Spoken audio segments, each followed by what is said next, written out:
Never do this with your right shoulder again in the downswing.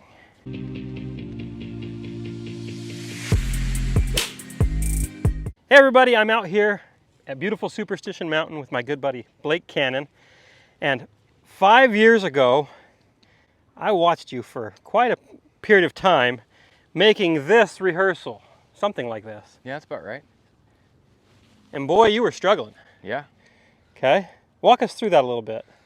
Well, What were you trying to do? I was trying to keep the face square and stop the hook from happening. Okay, so you're trying to get rid of a hook. I was trying to get rid of the hook. How were you trying to accomplish it? What were you trying to do? At that time, what I was trying to do is get the club tipped out and essentially create a cut path and then match that with a release where the face wasn't turning down very much. So it would look, you know, I'd be trying to get my left arm to work like this, but trying to match it with a release that looked like that. Okay. And so from face on, it would look like that and the face stays up.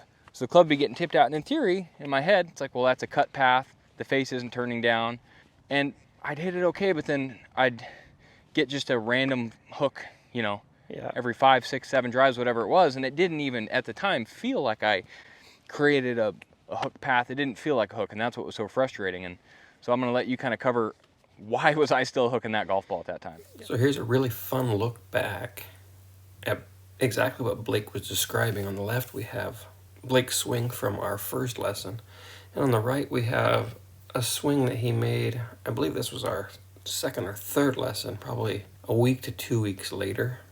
What you're going to see is as he changes direction, see how that shaft now steepens quite drastically? The club is tumbling out and over, where in the after golf swing,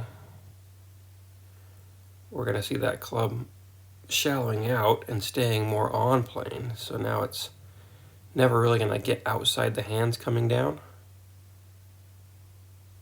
So there you go, it's inside the hands,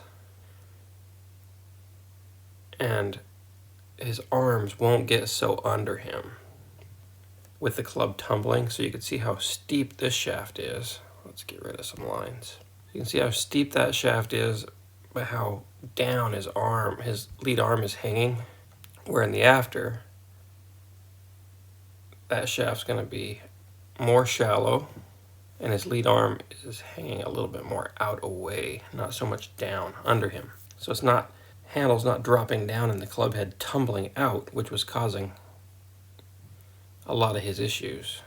Yeah, so what was happening essentially is ways we can close a club face. So I can close a club face with twist. Yep. I can also close a club face by getting the club face to pass me. Yep. Essentially what you were doing is you were letting that club face get past you. Yep. And under pressure, you just, when you wanted to make sure it didn't hook, you tried to really make that happen harder. Made it hook more. And it hooked. Yeah.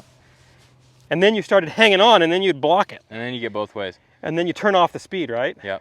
And so that's essentially what happened is, because the club was what I call tumbling, the club is going this way too fast. It's not, though the face doesn't appear to have much twist in it, it's not stable because there's too much of that passing you in that impact interval, and it's hard to manage.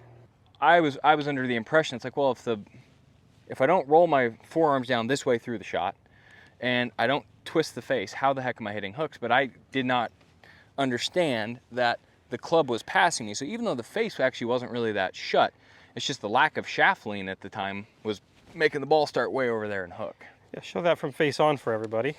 Even though that face isn't really shut in terms of what my wrist and forearms have done, as the club's passed me, now that face is pointed way back over here to the right. The loft starts aiming crooked. The loft starts aiming crooked, so even if the face is kind of staying up, I can still throw it, and that ball's going way to the right. So I was playing a really tough game trying to manage that as I was releasing it. It was just really, really hard. You're still my coach 5 years later, so it worked. But the question is, the trail arm, I'd say trail because I'm a lefty and it confuses everybody, but was working like this when we started, and the shoulder was getting out, covering over the top. So what did we change? We changed a bunch of things, but specifically, how do we change how this trail arm and trail shoulder works different? Well, we got the trail arm loaded how we wanted it, and then we basically got you to unwind using your pivot, and that shoulder stayed a little more neutral, But at the same time, the center of mass of the club, we let it shallow out Yeah. and stay back a little longer, which allowed you to turn into the golf ball and deliver a stable strike like this versus one where you're actually trying to throw it at it. What should our trail arm do? If our trail arm is not going this way in a tumbling manner, what should it do? In my opinion, athletically, like if you were throwing a ball, is I change, for me, what I feel like, not what it does, is I feel like once I get to the top of my swing, my arm's pretty passive and it just kind of stays back. That's the sensation. Yeah. But I like to see what I tell people is if you take your hand and you kind of window wash it, but not actively. So what I feel like is as I change direction, my arm's kind of window washing back this way. That's how I want my arm to feel as I move in the golf swing. Okay. So it's more of a reaction to other things going on? 100%. When we first started working, because of what I was doing, it had to feel active, right? For me at first, but now it doesn't.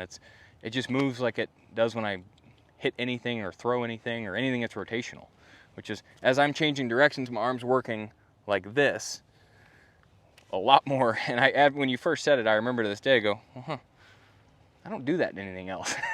I said, maybe I'll stop doing it in golf. Yep. Blake, that was a good point you made. In other sports, you wouldn't have done that.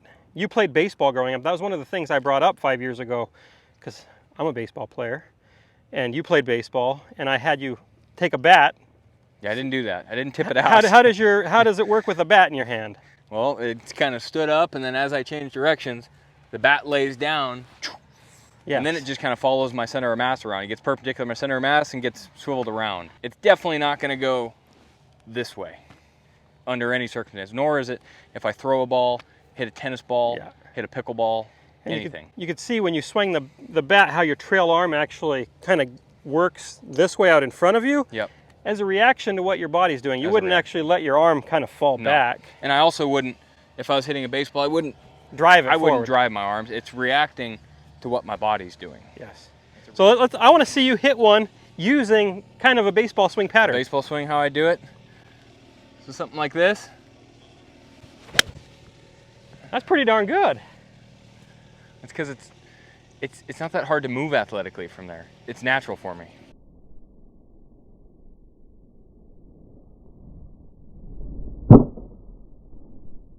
Would it have been possible to hit that thing athletically with this pattern? Athletically, no. No, it would be tough, right? It's theoretically possible to hit it, not athletically though. Yes. To kind of wrap this up and put a bow on it, what we're really after is we don't want to see this trail shoulder immediately going internal this direction. We want it to work in a more athletic way, which would be what, Blake? No, it's going to work more external like that. Yeah, so... And here's the question, do you feel like it ever goes this way at any point in your downswing? Do you feel that way? I don't feel it actually do that ever. I don't actually feel it go external either. I feel like it stays pretty neutral and my arm just reacts to my pivot. Yeah, and it might not actually even go external. Yeah. It might just kind of stay neutral. There's maybe a little adduction. So my trail arm might adduct this way, get a little bit, but that's just the dynamics of me moving athletically and wanting to hit. I don't actively try to make my arm do much. It just kind of reacts. Yep.